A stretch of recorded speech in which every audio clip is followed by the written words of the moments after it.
Hello everyone, তোমাদের সঙ্গে নিয়ে চলে আসলাম আমার সেকেন্ড মিনি ব্লগ। তো দেখো আজকে যাচ্ছি ঘুরতে। কোথায় ঘুরতে যাচ্ছি সবটা পরে জানাবো। দেখো এখানে আমরা সবাই বাসের জন্য ওয়েট করছিলাম, বাবা মা আমাদের এগিয়ে দিতে এসেছে।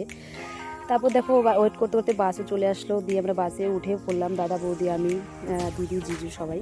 বাবা মা বাড়িতে চলে গিয়েছে। তারপর দেখো রাত্রে একটা হোটেলে দাঁড়িয়েছে, সেখানে খাওয়া দাওয়া সেরে শুয়ে পড়েছিলাম, মাঝে কোনো ক্লিপস নেওয়া হয়নি। এটা পরের দিন সকালে সেম মতো আরেক জায়গায় দাঁড়িয়ে সেখানে ফ্রেশ ট্রেশ হয়ে চাটা খেয়ে সবাই বাসে উঠে পড়েছি। তো দিয়ে দেখো আমার স্লিপার ছিল, তো আমি নিচে আমার দিদিদের ওখানে চলে আসছিলাম, দাদা বৌদি সবাই এক জায়গায় বসে আমি সবাই আড্ডা দিচ্ছিলাম। আড্ডা দিয়ে উঠে দেখো চলে আসছি খুব কাছাকাছি দিয়ে।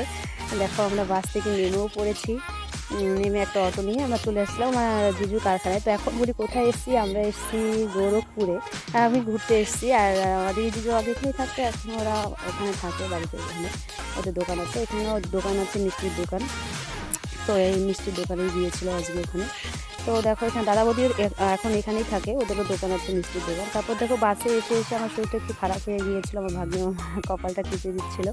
তারপর দেখো ওষুধও খাইয়ে দিচ্ছে, ওর সামনে ওষুধ খাওয়া যাবে না, একা একা ও ওষুধ খাইয়ে দিবে।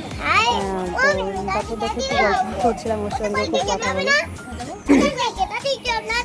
এখন ভয়েস করছি কারণ মাঝখানে আমার শরীরটা এত খারাপ হয়ে গিয়েছিল, গলা দিয়ে কোনো আওয়াজই বের হচ্ছিল না।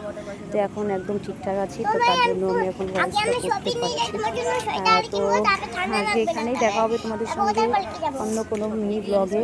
অনেক ঘুরবো, এনজয় করবো, সেই ব্লগগুলো তোমাদের সঙ্গে শেয়ার করবো। আজকের মতো এখানেই রাখছি, টাটা। সবাই খুব ভালো থাকো।